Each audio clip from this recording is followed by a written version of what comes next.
Alors, la sœur pose la question sur Matthieu 24. La sœur Jean, elle dit: mon frère, shalom mon frère, pouvez-vous m'expliquer Matthieu 24, 19 et donner des versets à l'appui, s'il vous plaît.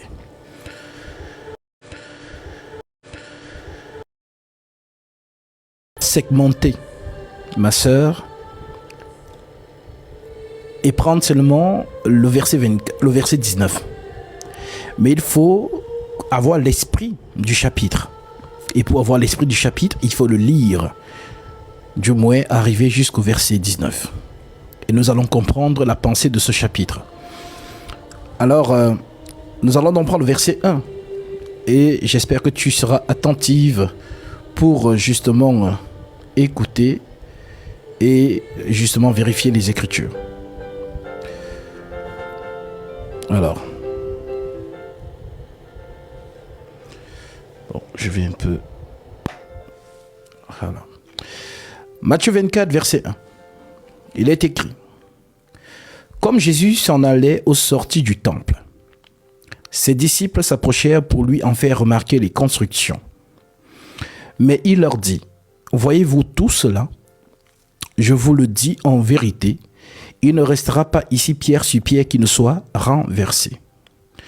Il s'assit sur une montagne des Oliviers, et les disciples vinrent en particulier lui faire cette question: dis-nous, virgule,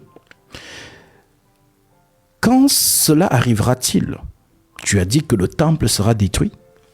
Dis-nous quand cela arrivera-t-il et quel sera le signe de ton avènement, et de la fin du monde?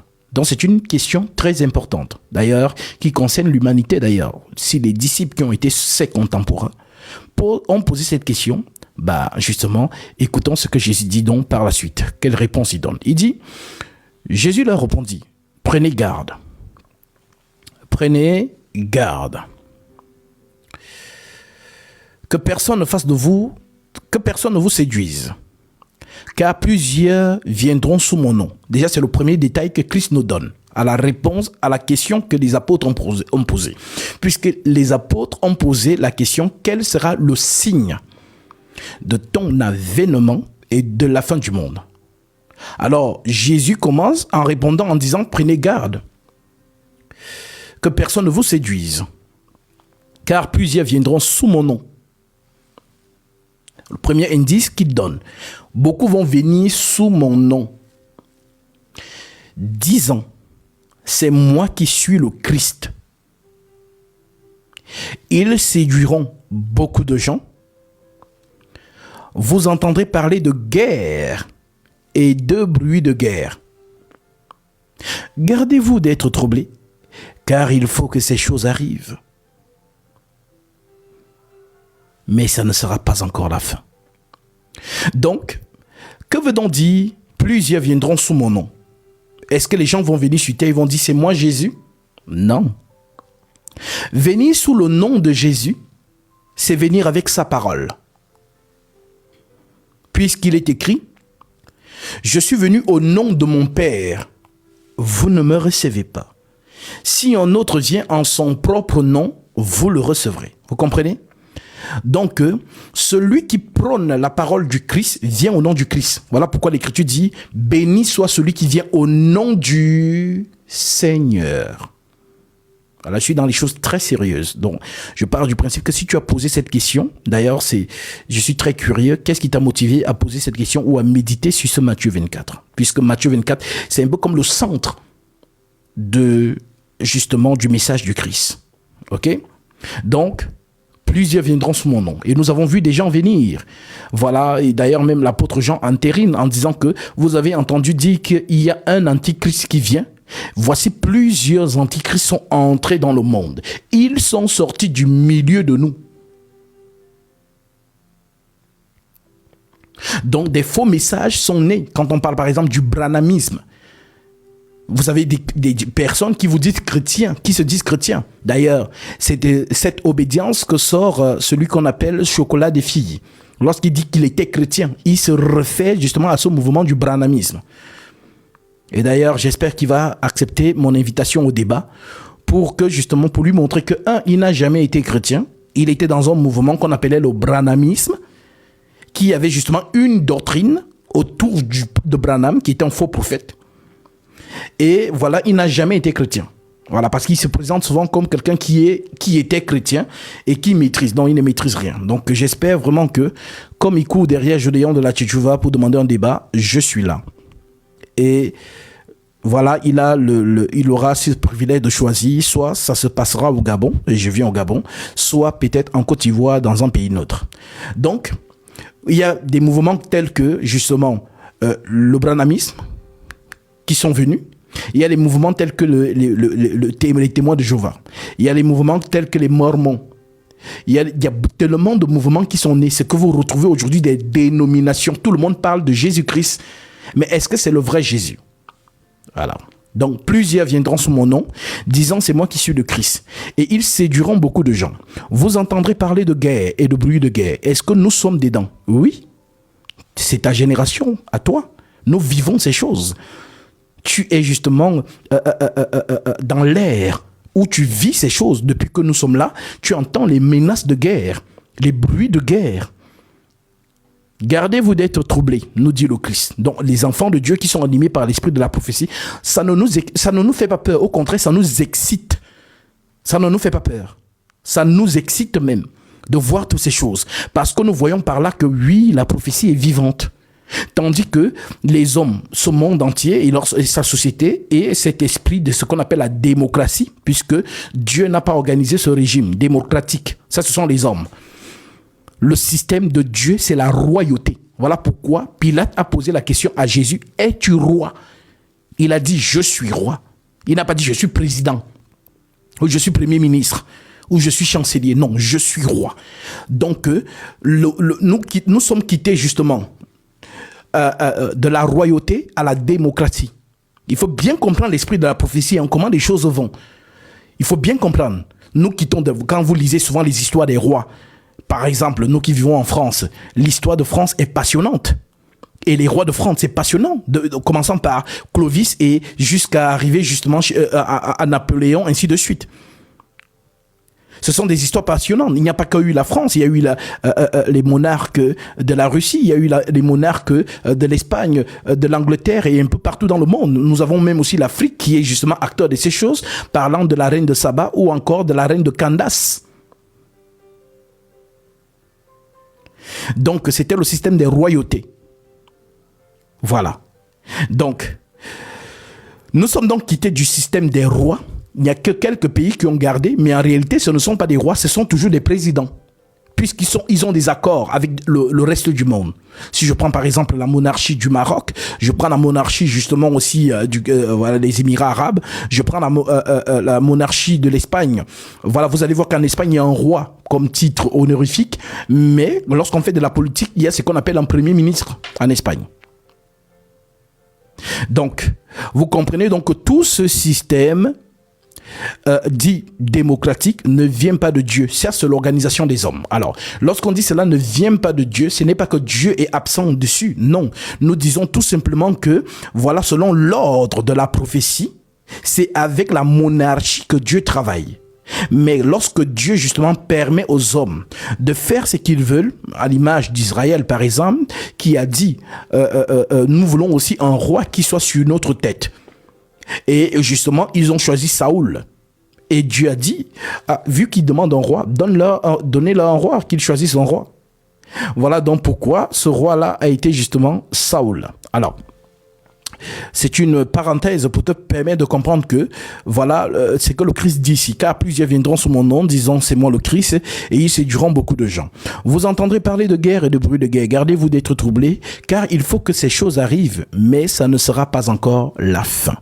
Donc, quand vous entendez Russie, Iran, nous sommes des prophètes. Nous savons que le Messie n'est pas là. Non. Non. C'est quoi l'indice qui nous montre que l'Antichrist est sur terre? L'indice qui nous montrera bien évidemment que l'Antichrist est sur terre, c'est lorsque Israël n'aura plus d'alliés. Là, oui. vous saurez que l'entité est sur terre. Mais pour l'instant, je vois que le plus puissant pays du monde est derrière Israël. Pourtant, la prophétie dit le contraire. La prophétie de Zacharie, la prophétie de Jérémie, la prophétie d'Ézéchiel, la prophétie justement d'Ésaïe. Zacharie 14, le Tout-Puissant, il est clair. Il livrera toutes les nations. Il livrera Israël à toutes les nations. Donc, toutes les nations vont entourer Jérusalem comme une embuscade.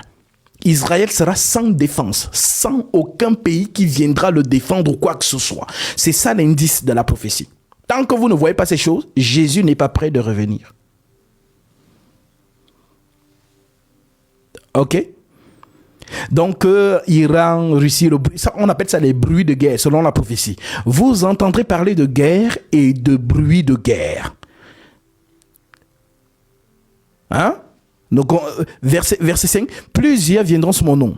C'est moi qui suis le Christ et ils séduiront beaucoup de gens. Vous entendrez parler de guerre. Bah oui, la prophétie le dit. Vous entendrez parler de guerre et de bruit de guerre. Qu'est-ce qu'on appelle bruit de guerre? Ce sont les menaces. Voilà l'Iran qui menace que les Américains ne sont pas en sécurité. Les Américains ne seront plus en sécurité au Moyen-Orient. Ce sont les bruits de guerre, les menaces. Un peu ce qui s'est passé avec la Russie et justement l'Ukraine, la France avec justement les pays de l'AES, ainsi de suite. Des bruits de guerre. Une nation se lèvera contre une nation. Nous sommes dedans. Un royaume contre un royaume. Et il y aura en divers lieux des famines. Y a-t-il des famines en divers lieux sur cette terre? Oui. Des famines, des tremblements de terre. Y a-t-il des tremblements de terre dans notre génération? Oui. Tout cela ne sera que le commencement des douleurs. C'est-à-dire quoi? Jésus nous annonce, à vous les terriens, à vous les êtres humains qui nous écoutez, que nous allons entrer dans une période. La mort nous est un gain. Oui. Vous qui voulez vivre longtemps là, en tout cas, j'espère que vous allez résister à certaines choses. Donc, le Christ nous annonce que ça ne sera que le commencement des douleurs. C'est-à-dire qu'il y aura des choses. Le Covid n'a rien fait. Ça, c'était, on dit, le commencement. Le Covid, c'était rien. Mais tu as vu quand même ce que ça a pu faire au globe terrestre. Comment le monde était arrêté. Donc, il y aura en divers lieux de famine, des tremblements de terre. Tout cela ne sera que le commencement des douleurs. Alors, on vous livrera au tourment. Donc, je tiens ici à parler parce que l'esprit de la prophétie avance avec le temps. Il parle aux apôtres. Il leur dit, on vous livrera, justement. On vous livrera au tourment et l'on vous fera mourir. Ce qui était factuel. Nous avons vu comment les apôtres sont morts. Et vous serez haïs dans toutes les nations à cause de mon nom. Vous serez haïs. Quand vous voyez l'effervescence qui se passe aujourd'hui, l'animisme africain qui s'élève fort pour décrédibiliser le message du Christ. Oh, vous avez vu ces débats lorsque Chocolat des filles va justement débattre avec le Vatican. Il n'a pas débattu avec les chrétiens. Ce n'était pas avec les chrétiens qu'il a débattu, sinon nous lui aurons demandé, montre-nous un verset où Jésus nous a dit d'aller justement imposer sa parole avec les épées, en pillant, en tuant, en faisant cela. Montre-nous une écriture. Non, ce n'est pas le christianisme. Ça, c'est le Vatican. Voilà pourquoi, oui, ils peuvent demander pardon. Jésus n'a jamais envoyé un de ses disciples, nos modèles que Christ nous a donnés selon Jean 17, verset 19. Je me sanctifie moi-même pour eux, parlant des apôtres, afin qu'eux aussi soient sanctifiés par la vérité. Et ce n'est pas pour eux seulement que je prie, mais encore pour tous ceux qui croiront en moi par leur parole. Donc les apôtres qui ont été notre exemple, donnez-moi le nom d'un apôtre qui allait faire la guerre pour imposer le message du Christ à un peuple africain. Montrez-moi où Paul ou Pierre ou Jacques est allé justement en Inde avec les épées, ou bien en Afrique, ou bien au Mexique, ainsi de suite, dire que si vous ne croyez pas en Jésus, on va vous égorger ou quoi que ce soit. Ça n'existe pas. Donc, n'assimilez plus jamais le Vatican au message du Christ. Non. c'est pas être intellectuel, ça. C'est avoir de la culture générale. Je vous ai dit, vous pouvez avoir la culture générale. Oui, cela est ouvert à tout le monde. Mais en ce qui concerne ce livre, ne vous y aventurez pas. Parlez de la culture générale, oui. Mais en ce qui concerne ce livre, faites la publicité de votre obédience. Parce qu'on dit souvent que, voilà, pour justement vendre son produit, il faut dénigrer l'autre. Hein? Je prends l'exemple factuel de notre société. Voilà, une fille, une jeune demoiselle qui a déjà passé, je ne sais pas, 2 ans avec un jeune homme. Voilà, ce dernier lui a montré toutes les souffrances possibles. Mais elle aime quand même ce dernier. Et voilà un nouveau dragueur qui vient, qui fait la cour à cette demoiselle. Alors, ils ont inventé une phrase en disant « Tu connais ce que tu laisses ». Mais tu ne sais pas ce que tu prends. Cela veut dire quoi? Cela veut dire que celui que tu ne connais pas peut te promettre monts et merveilles. Tu n'as aucune base de croire. Mais tu ne le connais pas. Donc, il y a ce qu'on appelle le bénéfice du doute. Mais celui que tu vas laisser, tu le connais déjà quand même. Tu connais quels sont ses mauvais côtés et quels sont ses bons côtés. Mais celui que tu veux prendre là, tu ne le connais pas du tout. Il se peut que quand tu vas le prendre, c'est là que tu vas t'en rendre compte que mais celui que j'ai laissé là, c'est même lui qui était mieux. Voilà pourquoi on dit souvent que on vend son produit en dénigrant l'autre. Ça se voit même aussi pour ceux qui ont fait commerce. Voilà donc pourquoi vous allez voir, même quand on fait des publicités, on va d'abord vous montrer les choses, voilà, qui ne vont pas. Après, on vous montre que non, ça, maintenant, ça va. C'est comme ça, même dans la politique, c'est comme ça que ça fonctionne. Un politicien vient, il vous promet monts et merveilles, et une fois qu'il entre au pouvoir, c'est le même peuple qu'il a voté qui commence encore à le dénigrer. Oh non, pourquoi, non, tu nous as menti, mais vous vous attendiez à quoi? C'est la politique. On dénigre un produit pour en placer un autre. Donc, ce que les animistes font, c'est que les kémites font, c'est ça. Ils vont justement décrédibiliser le message du Christ pour mieux vendre leur message. Comme Chocolat des filles qui ose dire dans un plateau de télévision que en Afrique, quand le journaliste lui pose une question en lui disant que, ok, de manière concrète, comment se passait, avant que le Vatican n'arrive avec son message en Afrique, comment se passait justement la spiritualité en Afrique? Alors là, voilà qui est en train de dire non, en Afrique, on était en relation avec le grand tout, mais ça ne répond à rien. Et il part en disant que non, quand tu es malade, tu parles avec un arbre. Tu dis à l'arbre que l'arbre, je suis malade. Vraiment, est-ce que tu me permets de prendre ton écorce? Je veux me soigner avec. Dites à ce chocolat de fille de le faire aujourd'hui. La plupart des Gabonais se soignent dans des hôpitaux. Ils ne parlent pas avec l'arbre. Donc vous voyez que ce ne sont que des inepties qu'on ne retrouve pas sur le terrain. Je vous dis la vérité. Sur le terrain, on ne retrouve pas cela. Les animistes ne font pas ça sur le terrain. Non, c'est-à-dire on décrédibilise le message du Christ en parlant que non, on fait ceci, on fait, mais sur le terrain, on ne voit pas. Voilà, vous ne voyez aucun Gabonais qui justement n'est jamais allé à l'hôpital, c'est-à-dire l'hôpital contemporain ou encore les hôpitaux, l'avancement de la science occidentale. Je pense que même là, président Ali Bongo, quand il était souffrant avec l'AVC, on n'a vu aucun ganga aller le soigner. On n'a vu personne. Mais il était justement en train d'aller justement chez les Occidentaux pour se faire soigner. Oui, c'est vrai ou c'est faux? Où étaient donc ces gangas? Ils étaient où? Donc pour vous dire qu'il y a ce qu'on dit sur les réseaux pour s'attirer une audience, et il y a ce qui est sur le terrain. Qu'est-ce que les Gabonais font sur le terrain? Ou les Africains en général. Donc pour vous dire que cette histoire d'animisme ne tient sur rien.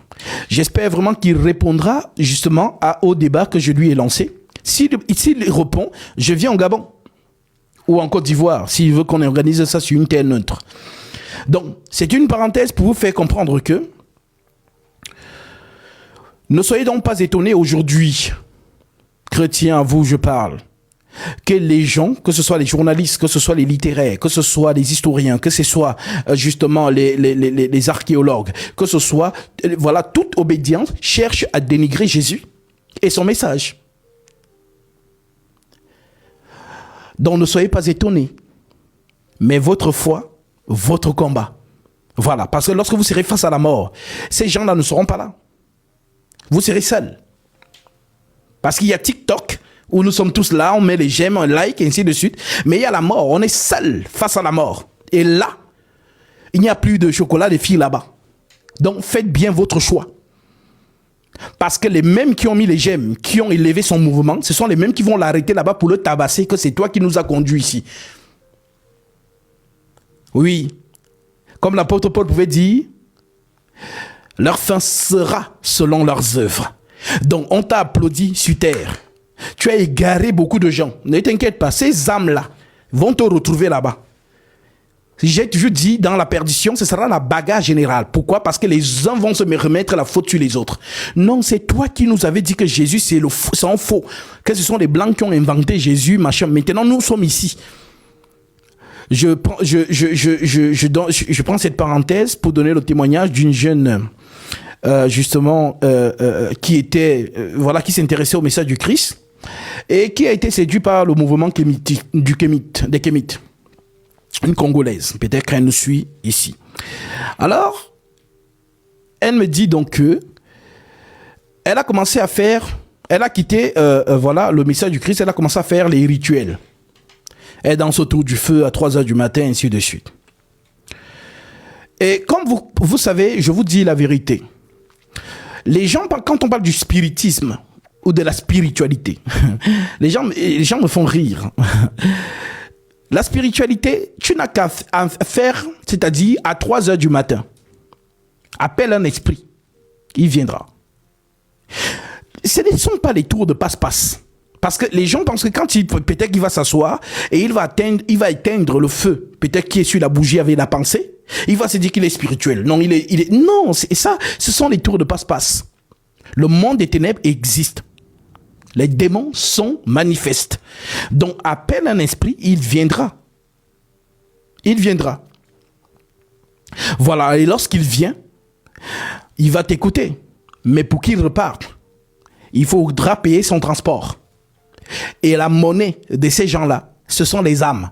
L'Apocalypse en parle. Apocalypse chapitre 15, verset 18. Ce sont les âmes. Le commerce d'âmes d'hommes. C'est factuel.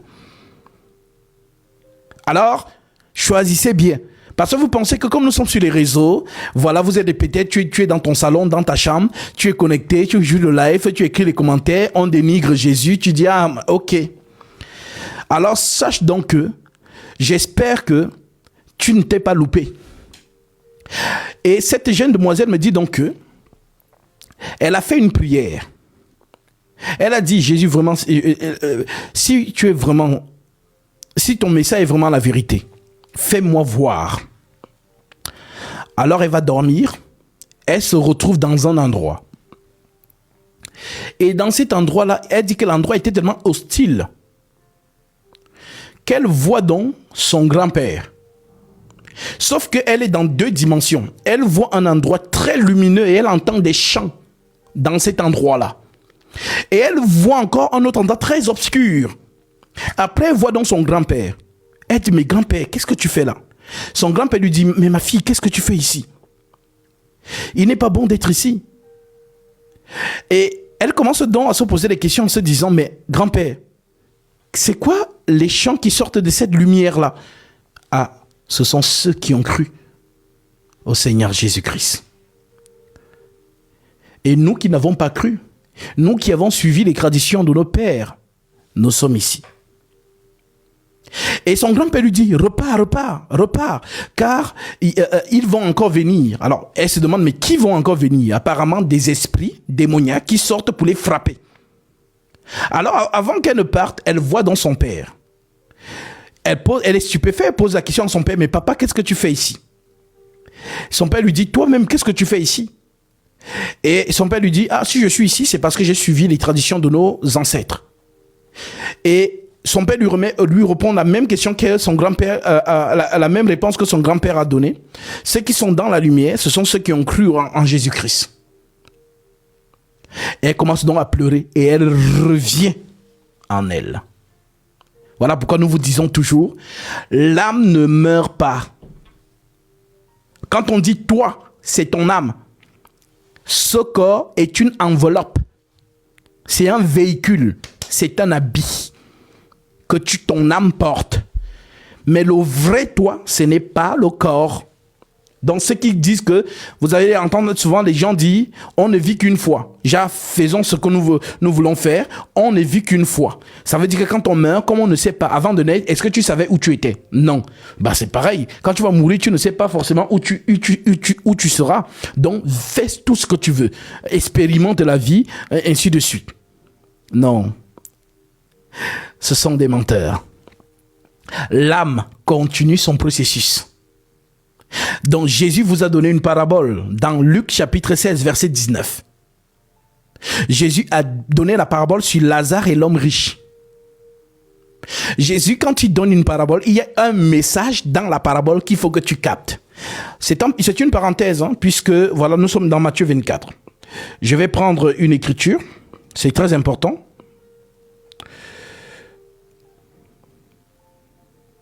Nous sommes ici dans Luc chapitre 16.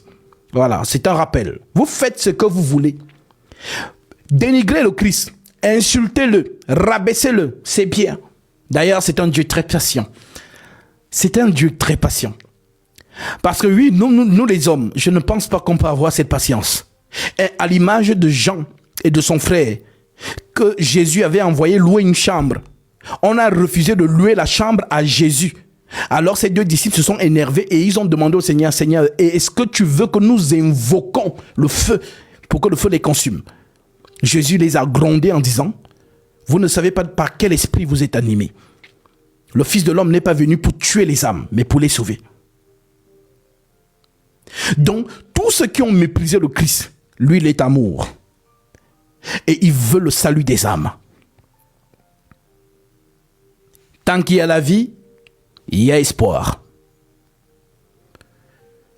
Alors, ça ne nous étonne pas que les gens se lèvent, voilà, du côté de l'Afrique, pour dire que le message de Jésus n'est pas un vrai message, ce sont les Blancs qui ont inventé, ainsi de suite. Ok, il n'y a pas de souci. Vous êtes libre d'ailleurs de confesser cela. Mais prenez vos responsabilités face à la mort. Car le Christ ne viendra pas intervenir parce que vous l'avez refusé, tel que le dit l'Écriture. Ceux qui ne t'aiment pas aiment la mort. Si tu n'aimes pas la vie, tu aimes la mort. Donc ceux qui ne t'aiment pas aiment la mort. Donc, prenons vite cette parabole. Luc chapitre 16, verset 19. Le Seigneur nous déclare, il nous donne un message à travers cette écriture. Il dit, il y avait un homme riche qui était vêtu de pourpre et de fin lin. Donc, tu n'es pas la première ou le premier à vouloir être bien habillé ou à être habillé avec les vêtements des grandes maisons de couture. Il y avait un homme riche qui était vêtu de pourpre et de fin lin et qui chaque jour menait une joyeuse et brillante vie. Un pauvre nommé Lazare était couché à sa porte, couvert d'ulcères et désireux de se rassasier des miettes qui tombaient de la table du riche. Et même les chiens venaient encore lécher ses ulcères. Le pauvre mourut et il fut porté par les anges dans le sein d'Abraham. Donc, lorsqu'un enfant de Dieu quitte ce corps, il est escorté par des anges dans le sein d'Abraham. Alors, les gens me diront, c'est quoi le sein d'Abraham? Quand on parle du sein d'Abraham, c'est le lieu du repos des saints. Et là, Abraham qu'on parle, ce n'est pas le mari de Sarah. Souvenez-vous que le mari de Sarah s'appelle Abraham. Quand Dieu change le nom d'un homme, c'est une prophétie. Le Abraham, c'est Jésus-Christ, le père d'une multitude. Voilà ce que veut dire Abraham. Voilà donc pourquoi le sang d'Abraham, on parle de Jésus. Et Paul en parle dans 1 Thessaloniciens chapitre 4. À partir du 1 Thessaloniciens chapitre 4, à partir du verset 13. Il parle du sommet des saints. Donc quand un saint meurt, là vous pouvez dire RIP, repose en paix. Oui, il repose réellement en paix, dans la paix du Christ. Mais celui qui n'a pas cru en Jésus, qui a passé son temps à décrédibiliser son message, à dire qu'il n'a pas existé, il n'y a pas de RIP pour lui.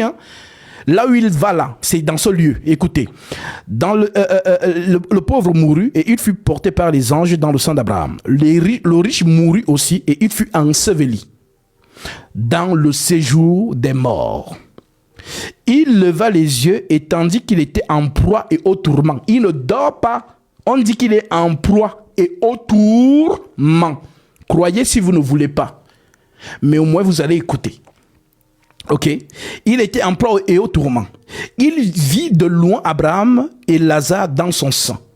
Il s'écria, Père Abraham, aie pitié de moi. Et envoie Lazare pour qu'il trempe le bout de son doigt dans l'eau et me rafraîchisse la langue, car je souffre cruellement dans cette flamme. Il n'a pas dit je dors, je suis en rip, non, il repose en paix, non. Il a dit je souffre cruellement dans cette flamme. Abraham répondit, mon enfant, souviens-toi que tu as reçu les biens pendant ta vie et que Lazare a eu les maux pendant la sienne. Maintenant, il est ici consolé et toi tu souffres. D'ailleurs, il y a entre nous et vous un grand abîme, afin que ceux qui voudraient passer ici vers vous, ou de là vers nous, ne puissent le faire. Le riche dit, je te prie donc, Père Abraham, d'envoyer Lazare dans la maison de mon père. Donc, il demande que si Lazare peut retourner sur terre, dans la maison de mon père, car j'ai 5 frères. C'est pour qu'il leur atteste que ces choses, afin qu'ils ne viennent pas aussi ici. Donc, il se souvient de ses frères qui sont là-bas en haut. Et il demande que voilà, Lazare aille leur dire de prendre au sérieux le message. Mais qu'est-ce qu'Abraham répond? Abraham répondit, ils ont Moïse et les prophètes, qu'ils les écoutent. Ils ont la loi et les prophètes, qu'ils écoutent. Et il dit, non, Père Abraham, mais si quelqu'un des morts va vers eux, ils se repentiront. Et Abraham lui dit, s'ils n'écoutent pas Moïse et les prophètes, ils ne se laisseront pas persuader quand même quelqu'un des morts ressusciterait. Voilà la parabole du Christ concernant justement la vallée de l'ombre de la mort.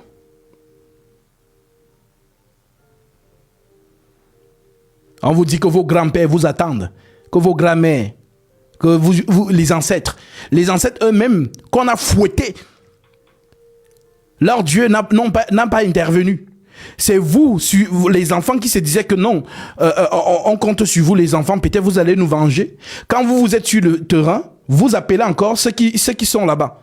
Mais non, ça dit qu'il y a un problème. Alors, oui, le peuple gabonais, s'ils sont honnêtes avec eux-mêmes, personne, quand il est malade, va parler à l'Écosse. Ils vont tous à l'hôpital. Ils vont à l'hôpital pour se faire soigner. Parce que Chocolat dit que non, l'animisme, c'est... le journaliste lui pose la question. Comment, justement, avant que le Vatican n'arrive, d'accord. Maintenant, qu'est-ce qui se passait? Comment était organisée la spiritualité africaine? Il dit non, dans la spiritualité africaine. D'ailleurs, ce qu'il dit, il ne dit rien parce que c'est vague. Il dit non, on était connecté avec le grand tout. Mais comment? Puisque tout être humain est connecté avec le grand tout. Les facultés que l'être humain a, il a déjà la connexion avec le grand tout. Parce que ce qui lui donne l'être et le mouvement, c'est le grand tout. C'est Dieu. Ce que Paul pouvait dire, en lui nous avons le mouvement, l'être et le mouvement, en lui. Donc tout être humain, qu'il soit indien, africain, européen, le fait qu'il vive et qu'il bouge, Dieu est déjà en lui. C'est ça la connexion. Alors, lorsqu'il vous dit donc non, nous, avant que le Vatican arrive, quand on était malade, quand tu es malade, tu parles avec l'arbre. Tu dis à l'arbre que l'arbre, je suis malade, est-ce que je peux prendre ton écorce pour aller me soigner? Qui fait ça au Gabon? Prenons juste l'image de leur ex-président, Ali Bongo, lorsqu'il a été justement foudroyé par l'AVC. Vous avez vu un ganga aller le soigner avec l'arbre en disant que non, allons à la forêt, on va demander aux arbres. Non, il n'y avait pas, n'est-ce pas? Je vous dis que ce monsieur accepte le débat avec moi. Vous allez voir que l'animisme ne tient sur rien. Ce ne sont que des paroles. Ça ne tient sur rien. Et s'il faut une démonstration de puissance sur le plateau, on va le faire. Parce que je pense que trop parler, c'est souvent maladie. Parfois, il faut justement passer à l'acte. Pour vous dire que les gens sont libres. C'est-à-dire, lui, s'il est perdu, il va forcément perdre les autres. Et malheureusement, ces malheureux ne comprennent pas. Donc lui, il est perdu et il va vous perdre avec lui. S'il est tellement sûr de lui, qu'il vous laisse et qu'il aille dans ses convictions. Mais je vous le dis, ne vous inquiétez pas. Tous les applaudissements, Toutes les acclamations qu'on le voue aujourd'hui, les mêmes gens, lorsqu'ils vont se retrouver avec lui dans la perdition, ils ne vont pas le louper. Ne vous inquiétez pas. Ces âmes ne vont pas le louper. Non, ces âmes vont lui dire, c'est toi, nous t'avons suivi. Parce que l'Écriture dit, si un aveugle suit un autre aveugle, les deux tomberont dans la fosse. On parle de la fosse. Si un aveugle suit un autre aveugle, les deux tomberont dans la fosse. Donc ne t'inquiète pas que les âmes qui te suivent là, parce qu'ils se disent que tu es l'éclaireur, que tu es une lumière pour eux, alors ils te suivent, comme Paul a dit à Timothée, veille sur toi-même. Sauve-toi toi-même et sauve ceux qui t'écoutent. L'enseignant sauve ceux qui l'écoutent. Malheur à celui qui s'est initié dans ces choses de lui-même et dont la multitude a mis ses espoirs en lui et en le suivant. Ne blaguez pas avec ces choses-là. Voilà pourquoi quelqu'un ne peut pas se réveiller du jour au lendemain, dire que non, Dieu m'a envoyé. Il faut être sûr. L'apôtre Paul a vécu une expérience surnaturelle sur le chemin de Damas. Et lorsqu'il sort véhiculer le message du Christ, il sait qui l'a envoyé. Mais aujourd'hui, les gens se lèvent comme ça d'eux-mêmes parce qu'il a fait la théologie, justement. Et voilà, on l'a versé lui sur la terre ou on l'a ordonné. Maintenant, il dit qu'il est maintenant. Vous ne savez pas, nous sommes dans un monde où le Christ envoie ses émissaires sur la terre des hommes. Permettez-moi encore de prendre ce passage et nous reprenons notre fil. Si je vous prends ici 2 Corinthiens chapitre 5, au verset 16. Écoutez ce que Paul dit à ce propos. Paul dit que le Tout-Puissant est venu dans cette dimension en qualité de Christ. Voilà pourquoi l'Écriture vous précise, Dieu était en Christ, réconciliant le monde avec lui-même. Si on parle de réconciliation, ça veut dire qu'il y a eu détachement. Après le péché, Dieu s'est séparé de sa création. Alors pour revenir, prendre cette création, il faut que lui-même pénètre la création. Car il n'y a pas deux vies éternelles. Il n'y a pas de co-vie éternelle. Il n'y a pas de co-Dieu. Il n'y a pas deux dieux ni trois dieux. Il n'y en a qu'un seul, l'immortel. Alors pour que l'homme revienne à la source de l'immortalité, il faut que l'immortel le ramène lui-même. Personne ne peut venir faire cette mission. Voilà pourquoi le Tout-Puissant entre dans la création. Et Paul vous l'a dit, 1 Timothée 3,16, le mystère de la piété est grand. Dieu a été manifesté en chair, justifié par l'Esprit, vu des anges, prêché aux gentils, cru dans le monde, élevé dans la gloire. Donc, voilà pourquoi Paul, le même Paul qui vous dit ici, nous faisons donc les fonctions d'ambassadeurs pour Christ. Si je reprends le verset 18, et tout cela vient de Dieu qui nous a réconciliés, la réconciliation, qui nous a réconciliés avec lui par Christ. Christ, c'est un mot qui vient du grec, Christos. Donc, en français, ça donne ouin. Ouin. Donc, quand tu dis Jésus-Christ, en fait, quand tu dis ça en français, c'est Jésus ouin. Jésus ouin. Donc, Jésus loin. Pourquoi? Parce qu'il y avait d'autres Jésus à l'époque. Il y avait des gens qui s'appelaient Jésus. Il y avait des gens qui s'appelaient Jésus. Nous avons Bar Jésus. Mais pourquoi on précise Jésus ouin? Justement, c'est celui qui a été ouin par l'Esprit. Oh Dieu, ton Dieu t'a ouin d'une huile de joie au-dessus de tes égaux. Quel égaux? Les hommes. Jésus a été homme comme toi. Il a été comme toi. L'humanité. Mais en lui reposait justement l'onction suprême.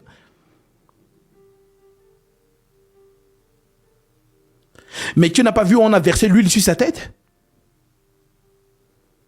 Comme les faux hommes de Dieu d'aujourd'hui, on dit on met la corne, on verse l'huile. Non. Quand lui-même il dit dans Luc chapitre 4 verset 18 en descendant, Luc 4 18 en descendant, il dit l'Esprit du Seigneur est sur moi parce qu'il m'a oint. Oindre ici, c'est lorsque l'Esprit Saint vient tabernacler sa maison. Jésus est une maison, la maison de l'Esprit. Car le roi Salomon, l'homme le plus sage qui a foulé les pieds de cette humanité, déclare dans 2 Chroniques chapitre 2 verset 6, qui a le pouvoir de lui bâtir une maison? Voici les cieux, et les cieux des cieux ne peuvent le contenir. Combien moins cette maison que j'ai bâtie, si ce n'est de lui faire brûler des parfums. Personne ne peut construire à Dieu une maison. Pourquoi? Parce que personne n'a les dimensions de Dieu. Tu as vu Dieu où? Salomon vous dit donc que les cieux des cieux ne peuvent le contenir.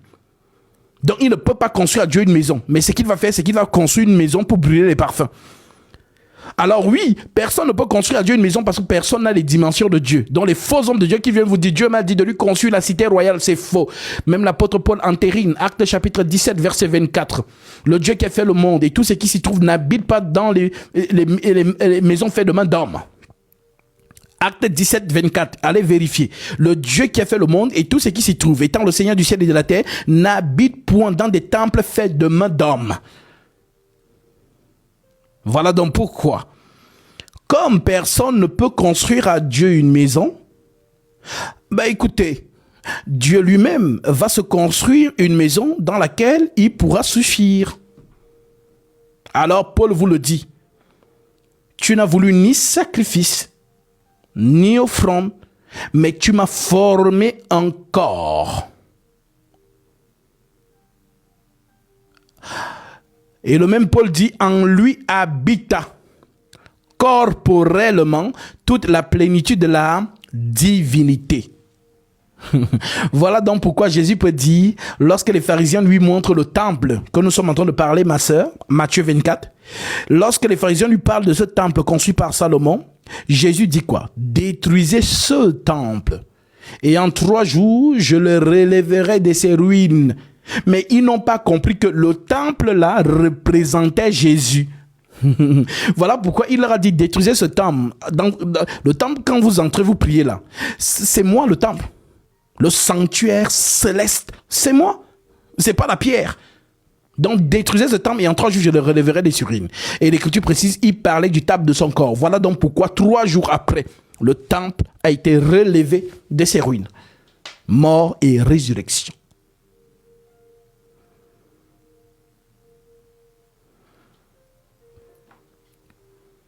Alors pourquoi oui? On dit donc que dans cette fosse, oui, parce que Jésus est allé dans la fosse. Dans cette fosse, il y avait des âmes emprisonnées. On dit que pendant le déluge, les âmes qui sont mortes étaient là-bas. Les David, tous les saints, les prophètes, ils étaient là-bas. Lisons ce que Job pouvait dire à ce propos, des générations et des générations et des générations avant même l'arrivée du Christ. Job 19, verset 25. Job 19, verset 25, voici ce que le prophète Job dit. Mais je sais que mon Rédempteur est vivant et qu'il se lèvera le dernier sur la terre. Quand ma peau sera détruite, il se lèvera. Quand je n'aurai plus de chair, je verrai Dieu. Je le verrai et il me sera favorable. Mes yeux le verront et non ceux d'un autre. Mon âme languit d'attendre. Donc dans le séjour des morts, on attend Dieu. Dieu doit venir là-bas. Et il vient pourquoi? Il vient pour prêcher aux âmes captives. L'Écriture vous le dit. Hein? Voilà. Donc, je vais vous lire ça.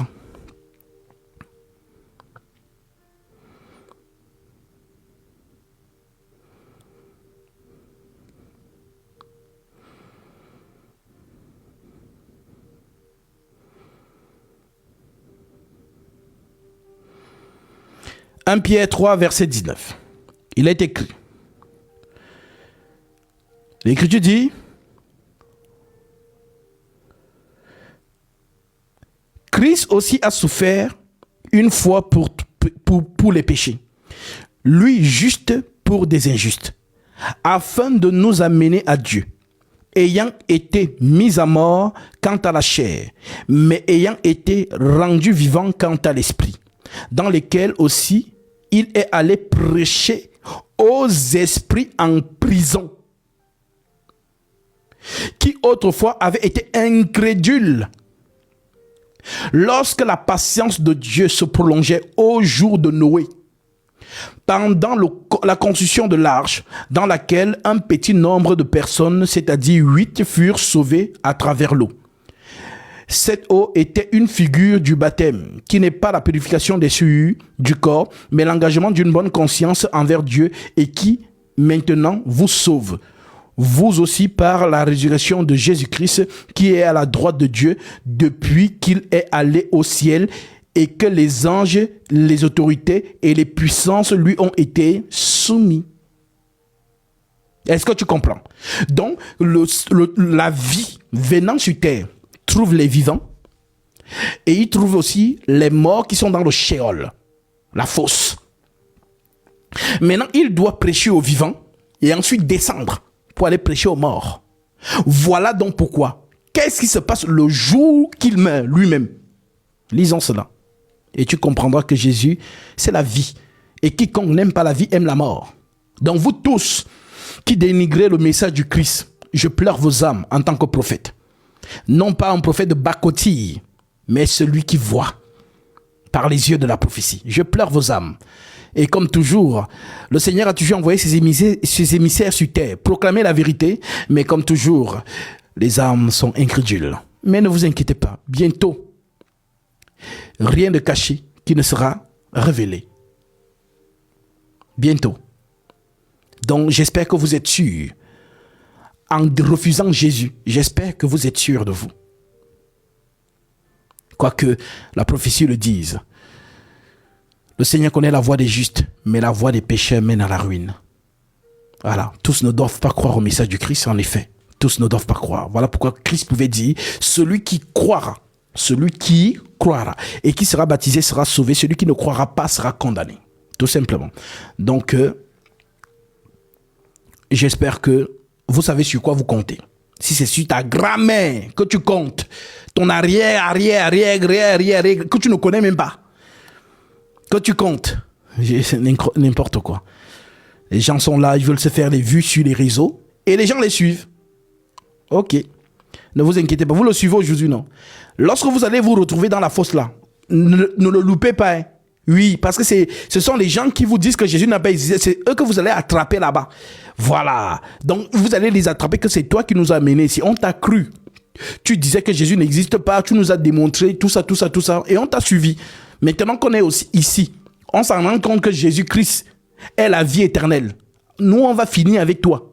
Donc, c'est bagarre générale. C'est-à-dire les gens là, les j'aime, les likes que vous avez là, ne vous inquiétez pas. Ça va se transformer là-bas. C'est là-bas que vous allez régler les comptes avec les âmes que vous aurez perdues. Ils ne vont pas vous louper, je vous dis. Ces âmes-là ne vont pas vous louper. Ok. Comme vous pensez que ce n'est qu'une histoire de likes et de j'aime. Ok. Voilà. Alors,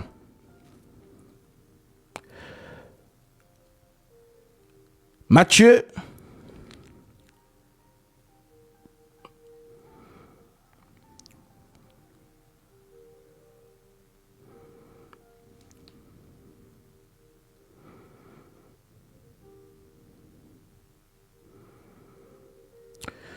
nous sommes dans Matthieu chapitre 27.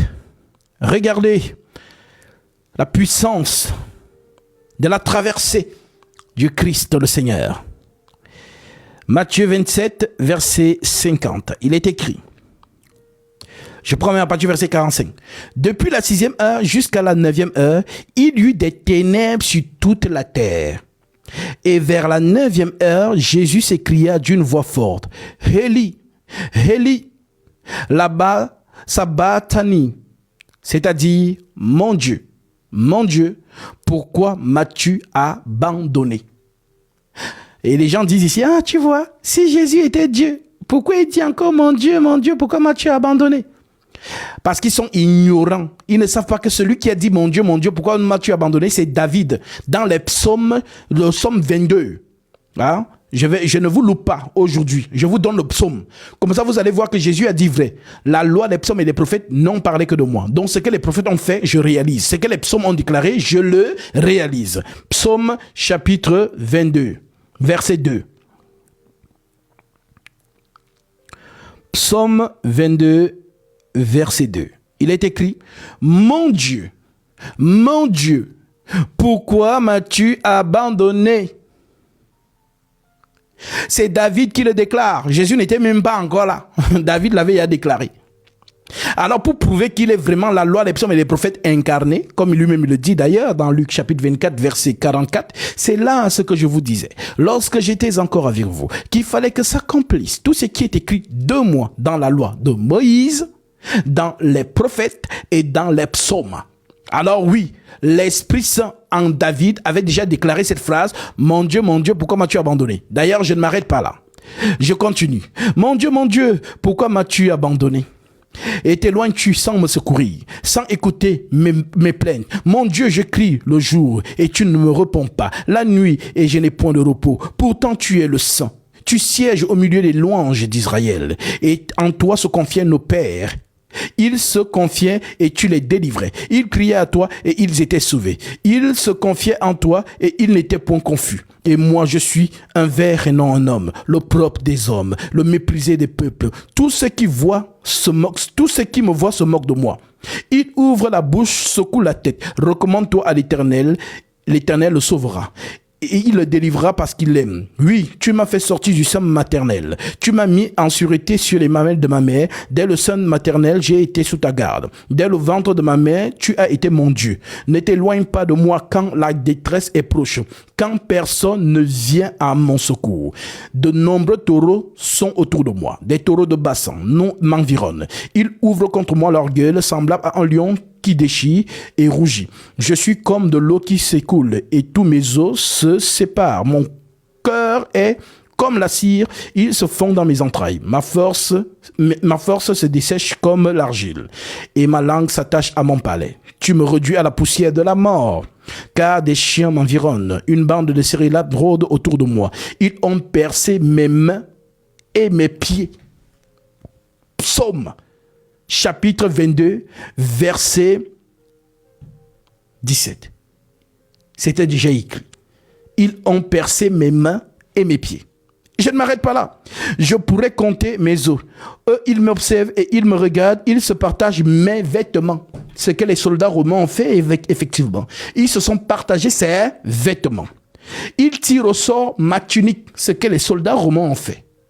Ici, nous sommes dans l'accomplissement chirurgical de la prophétie, la loi, les psaumes et les prophètes. Donc Jésus à la croix ne fait que répéter les prophètes.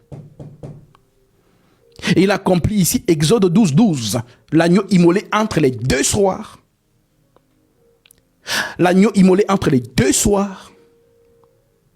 Car il y avait un jour qui suivait son cours et subitement il y eut l'obscurité sur toute la terre. 2 soirs. Exode 12, 12. Psaume 22, les clous. Ils ont percé mes mains et mes pieds.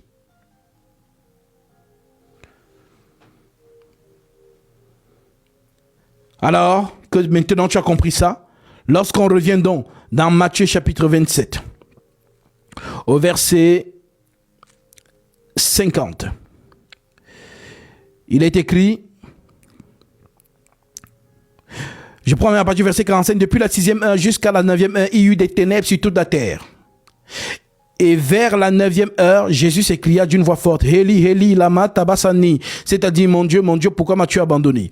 Quelques-uns de ceux qui étaient là, l'ayant entendu dire, il appelle Eli, aussitôt, l'un d'eux courut prendre une éponge qu'il remplit de vinaigre, et l'ayant fixé en rousseau, il lui donna à boire. Mais les autres disaient, laisse, voyons si Eli viendra le sauver. Oui, parce que Eli, dans ma langue, Betty ou Eondo, Eli c'est Ela. Voilà pourquoi vous retrouvez le nom Ela dans justement la tribu Betty. Ela, Eli, Eloa, Elohim, le pluriel. Donc le père, Eli, ça veut dire père.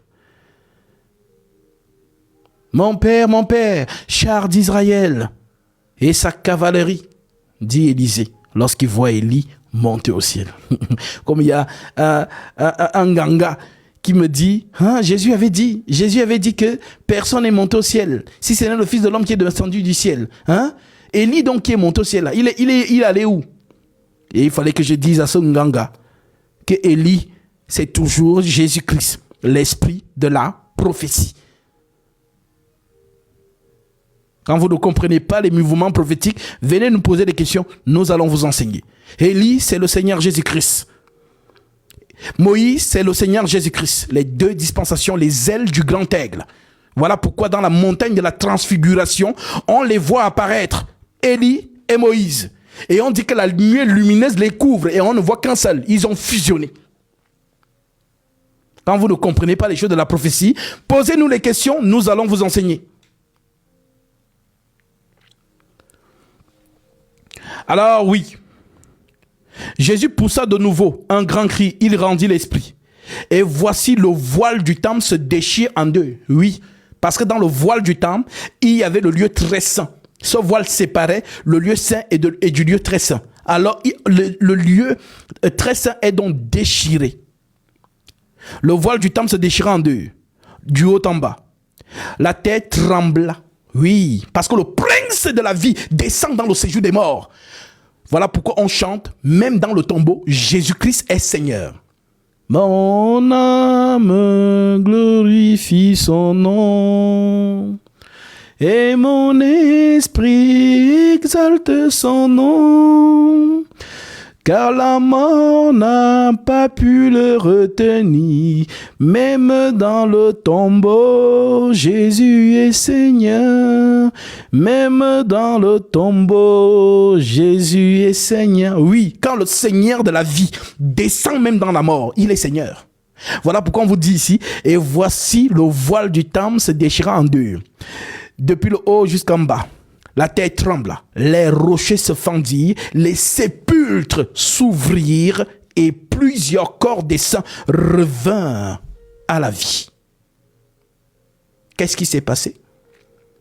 Qu'est-ce qui s'est passé? Comment les morts reviennent à la vie? Oui, parce qu'il est entré là-bas. Et David l'attendait depuis longtemps. Job l'attendait depuis longtemps. Salomon l'attendait depuis longtemps. Zacharie et tous les saints qui étaient partis. Mes enfants, levez-vous, remontez. Ils sont montés. Déplacement du lieu.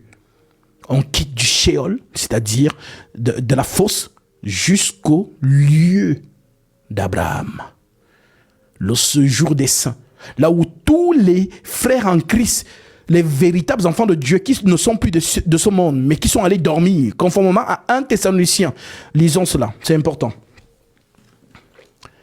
1 Thessaloniciens chapitre 4, verset 13, il est écrit « Vivants ». Donc ceux qui vivent, les chrétiens qui vivent, parce que Paul ici est en train de prophétiser. Donc les saints qui vivront en cette époque, nous les vivants restés pour l'avènement du Seigneur, nous ne dévancerons pas ceux qui sont morts. Donc même si Jésus vient maintenant là, ce n'est pas toi qui vas monter le premier. C'est ceux qui sont morts. En premier. Toi ensuite. Nous ne dévancerons pas ceux qui sont morts, car le Seigneur lui-même a un signal donné à la voix d'un archange et au son de la trompette de Dieu descendra du ciel et les morts en Christ ressusciteront premièrement. C'est ce que dit la prophétie. Les morts en Christ ressusciteront premièrement. Ensuite, oui, nous les vivants qui serons restés, nous serons tous ensemble enlevés avec eux sur des nuées à la rencontre du Seigneur dans les airs. Ainsi, nous serons toujours avec le Seigneur. Consolez-vous les uns les autres par ces paroles. C'est la consolation. C'est l'espoir du chrétien. C'est l'espoir de la chrétienne. Tous les jours de sa vie, elle pense à ce jour. Et avant que ce jour n'arrive, les moqueurs vont venir et vont ravir ceux qui ne sont pas du Christ. Il est essentiel que les gens comme Chocolat de Filles soient là. Ils font leur mission, puisque ce ne sont pas eux, ce sont les démons qui sont derrière.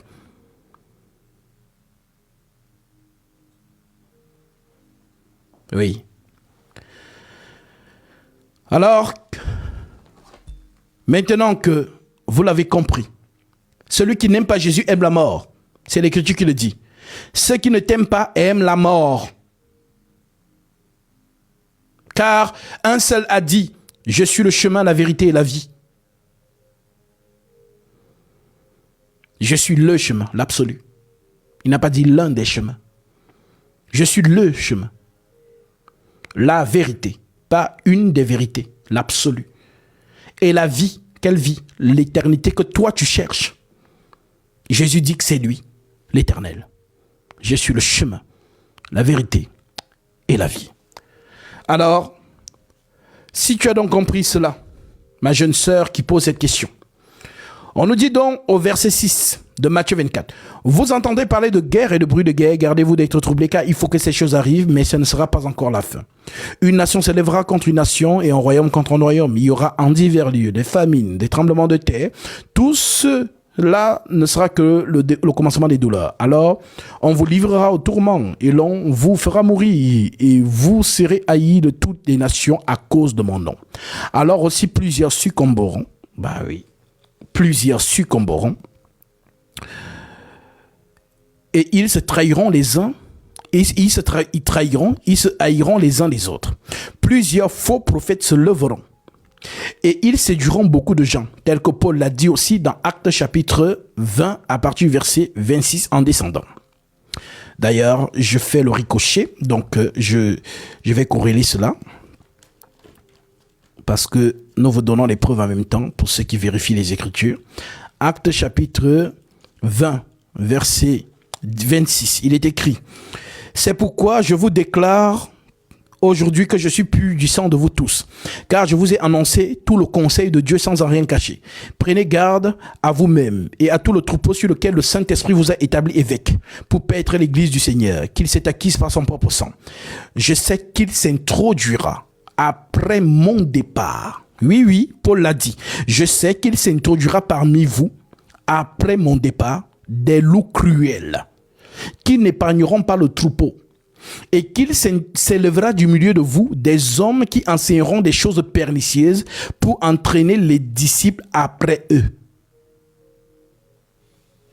Oui, donc, le Seigneur donc dit, alors aussi plusieurs succomberont, ils se trahiront, ils se haïront les uns les autres. Plusieurs faux prophètes se lèveront et séduiront beaucoup de gens. Et parce que l'iniquité se sera accrue, la charité du plus grand nombre se refroidira. La foi, la charité, la foi. Donc, tellement il y aura du faux, ben, la charité du plus grand nombre se refroidira. Mais celui qui persévérera jusqu'à la fin, ma sœur, persévère jusqu'à la fin. Et la fin, c'est le jour de ta mort. Parce qu'on a appris à tous les chrétiens que non, la fin, c'est quand Jésus va revenir. Non, tu n'es pas sûr de le voir. C'est maintenant que tu achètes, comme il a dit, achète de moi de l'or éprouvé par le feu. Achète, maintenant. Ce sont ses paroles. Apocalypse 3, 17. Achète de moi de l'or éprouvé par le feu, afin que tu deviennes riche. Et la richesse ici, ce n'est pas le compte en banque. La richesse ici, c'est la connaissance. Achète de moi de l'or éprouvé par le feu. Pourquoi il fait une comparaison entre l'or et le feu? Parce que si tu jettes l'or dans le feu, l'or reste intact. Aor, en hébreu, lumière. Le feu, c'est la lumière, l'or aussi. Donc si tu les mélanges, ça ne change rien. Mais si tu jettes le plastique ou bien le bois, ça consume.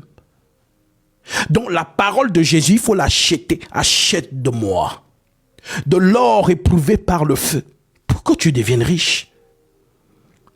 Et si tu entends acheter ici, genre avec le cerveau, genre il faut qu'on vende la parole, c'est que tu n'as rien compris. C'est la même parole, c'est la même métaphore qu'il utilise avec les vierges sages et les vierges folles. Les vierges sages, quand l'époux vient, on dit donnez-nous de votre huile, car nos lampes s'éteignent. Et les sages disent non, il n'y en aura pas assez pour nous et pour vous. Allez plutôt vers ceux qui en vendent. Vendre l'huile. Ce que je fais là, je vends l'huile. L'huile, c'est la connaissance, la parole de Dieu. Je vends l'huile. Allez chez ceux qui en vendent, donc ceux qui prêchent la véritable parole. Et quiconque écoute en permanence la parole, c'est-à-dire maintient sa flamme vive, à l'image de la métaphore de la lampe tempête que Jésus-Christ lui-même prend. Pourquoi il nous parle avec les réalités de son temps, la lampe tempête? Parce que dans la lampe, il y a la mèche et il y a l'huile.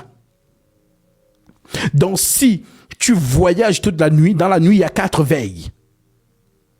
Donc si tu remplis ta lampe, mais que tu n'as pas de la réserve, il se peut que toute la nuit,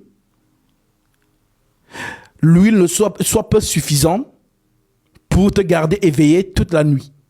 En d'autres termes, la lumière. Voilà donc pourquoi on parle de la réserve. Et c'est la différence avec les sages qui ont eu l'huile en réserve. Voilà donc pourquoi, mon frère, ma sœur, la parole que nous véhiculons, c'est l'huile. Plus tu écoutes en permanence, plus ta lampe, c'est-à-dire la flamme qui est dans ta lampe, est vive. Plus ton huile diminue, plus elle baisse aussi. Ceux qui ont déjà fait l'expérience, qui ont déjà vu le fonctionnement de la lampe tempête, c'est ça, non? Lorsque la mèche prend l'huile, ça boit l'huile, bah l'huile finit. Et plus l'huile finit, plus la flamme baisse. Plus tu ajoutes de l'huile, plus la flamme est encore volumineuse et elle est vive. Alors, ce qui maintient ta lampe allumée, c'est ton écoute permanente de la parole. Actes chapitre 2, 42, il persévérait dans l'enseignement des apôtres, dans la communion fraternelle, dans la fraction du pain et dans les prières. Ceux qui ont des questions, vous les notez. Et nous reviendrons dessus lorsque j'aurai terminé. Alors oui, plusieurs faux prophètes se lèveront, ils séduiront beaucoup de gens. Et parce que l'iniquité se sera accrue, la charité du plus grand nombre se refroidira. Mais celui qui persévérera jusqu'à la fin sera sauvé. Et c'est ce que Pierre vous a dit, vous obtiendrez le salut de vos âmes pour prix de votre foi. Donc c'est la fin qui justifie que tu étais vraiment. Et quand on dit fin, ce n'est pas qu'il y a, parce qu'il y a des gens dès qu'ils se baptisent, il n'est plus chrétien. Il pense qu'il est chrétien. Donc, c'est-à-dire qu'il s'est baptisé, il vit comme un païen tous les jours. Les choses de Jésus, ça ne fait ni chaud ni froid, mais dans sa tête, je suis chrétienne. Tu n'es pas chrétienne, tu penses être chrétienne. Voilà pourquoi l'Écriture dit donc, lorsque Jean-Baptiste voyait les pharisiens venir se baptiser chez lui, mais qui ne croyaient pas à son message, qu'est-ce que Jean disait? Produisez donc le fruit digne de la repentance. Si vous avez réellement cru et que vous avez reçu l'Esprit du Seigneur, alors votre vie ne tournera qu'autour du message de Christ. Mais si le baptême n'a pas eu effet en vous, alors vous allez toujours vivre la même vie dans le monde. On peut jongler les hommes, mais on ne jongle pas Dieu.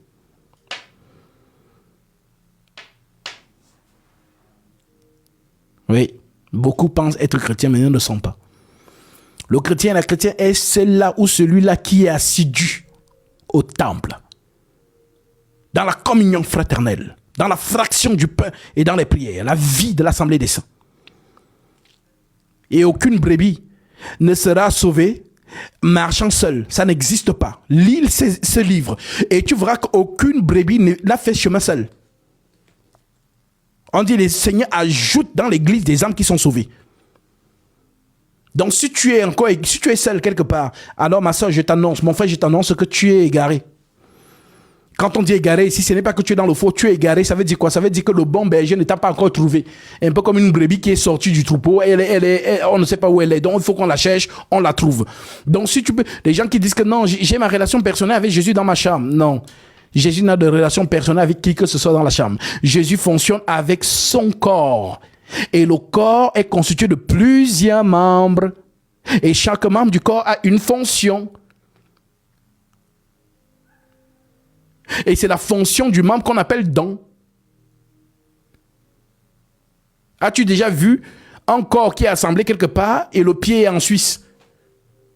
Ou bien l'épaule est à Yaoundé? Et quand tu dis à l'épaule, c'est comment tu es? Non, j'ai ma relation personnelle. Vous ne comprenez même pas ce que vous affirmez. Non, l'église, c'est le corps. Et nous en sommes les membres. Donc, chaque membre du corps de Christ, nous devons bénéficier de ton don. C'est quoi ton don? Quelle est ta fonction dans l'assemblée des saints? C'est ça qu'on appelle l'église. Ça n'a rien à voir avec vos fausses églises luthériennes et tout ça là. Le Vatican et tout ça là. Assemblée des saints. Alors, mais celui qui persévérera jusqu'à la fin sera sauvé. Cette bonne nouvelle du royaume sera prêchée dans le monde entier pour servir de témoignage à toutes les nations. Donc, chocolat des filles. Tu as entendu la prédication des apôtres et tu as décidé de mettre ça de côté. Et tu veux amener le peuple gabonais avec toi. En tout cas, que ceux qui sont destinés à te suivre dans la perdition t'écoutent. Mais s'il n'y a que 2 enfants de Dieu au Gabon, les 2 là seront sauvés. Et partout dans le monde, à tous les kémites. Comme vous pensez que la spiritualité, c'est une mode.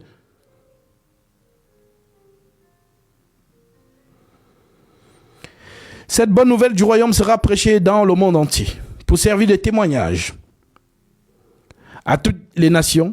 Alors viendra la fin. C'est pourquoi, lorsque vous verrez l'abomination de la dévastation, lorsque vous verrez l'abomination de la désolation dont a parlé le prophète Daniel, dit Jésus, établi en lieu saint, que celui qui lise fasse attention, que celui qui enseigne fasse attention. Alors que ceux qui seront en Judée fuient dans les montagnes. Que celui qui sera sur le toit ne descende pas pour prendre ce qui est dans sa maison. Et que celui qui sera dans les champs ne retourne pas en arrière pour prendre son manteau. Malheur aux femmes qui enseigneront, malheur aux femmes qui allaiteront en ce jour-là.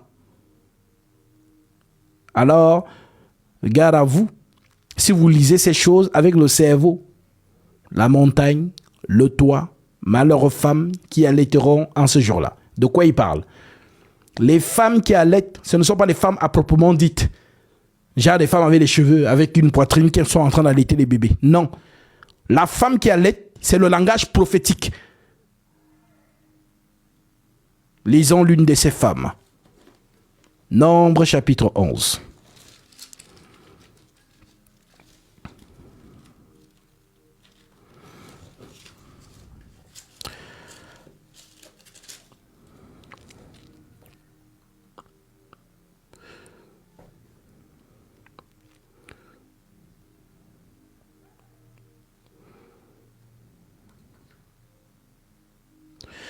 Nombre chapitre 11, verset 12. L'Écriture dit. Je prends à partir du verset 11. Nombre 11, 11. Moïse fut attristé. Et il dit à l'Éternel, pourquoi affliges-tu ton serviteur? Et pourquoi n'ai-je pas trouvé grâce à tes yeux, que tu n'aies mis sur moi la charge de tout ce peuple? Est-ce moi qui ai conçu ce peuple? Est-ce moi qui l'ai enfanté pour que tu me dises, porte-le sur ton sein, comme le nourricier porte un enfant?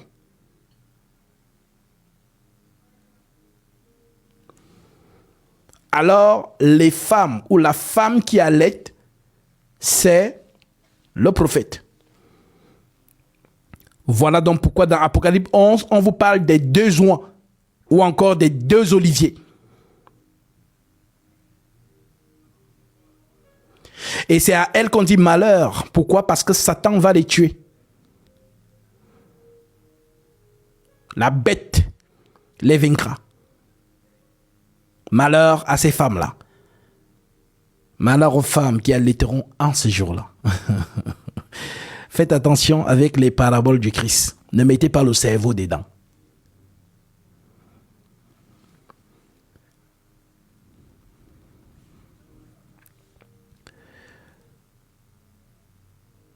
C'est pourquoi lorsque vous verrez l'abomination de la désolation dont a parlé le prophète Daniel, établi en lieu saint, que celui qui lise fasse attention. Alors que ceux qui seront en Judée fuient dans les montagnes. Que celui qui sera sur le toit ne descende pas pour prendre ce qui est dans sa maison. Donc le toit ici représente l'esprit. Et la maison, le corps. Vis par l'esprit et tu ferais mourir les désirs de la chair. Parce qu'il y a certains chrétiens, il est dans l'esprit. Après, il dit, bon, je vais encore descendre un peu dans la maison. Et la maison, c'est la chair. Et la chair est faible.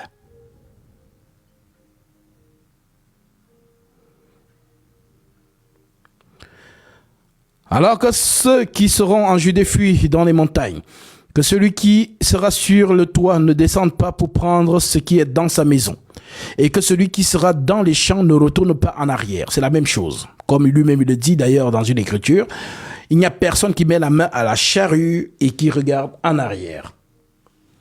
Tu es sorti, sors seulement. Ne fais pas comme la femme de Lot. Marche droit devant toi. Suis la colonne de feu. Que celui qui sera sur les toits ne descende pas pour prendre ce qui est dans sa maison, et que celui qui sera dans les champs ne retourne pas en arrière pour prendre son manteau. Malheur aux femmes. Donc, ma jeune sœur, toi qui as posé cette question, je pense que tu as ta réponse. Malheur aux femmes qui allaiteront en ce temps-là. Donc, ma sœur, ce n'est pas de toi qu'on parle. Si tu pensais qu'on parlait des femmes avec des cheveux, voilà, avec une poitrine, tu sais, quand la femme est enceinte, voilà, on dit qu'elle a la poitrine bien chargée. Pourquoi? Parce que le lait devient beaucoup. Voilà, donc elle donne le lait à l'enfant, ainsi de suite.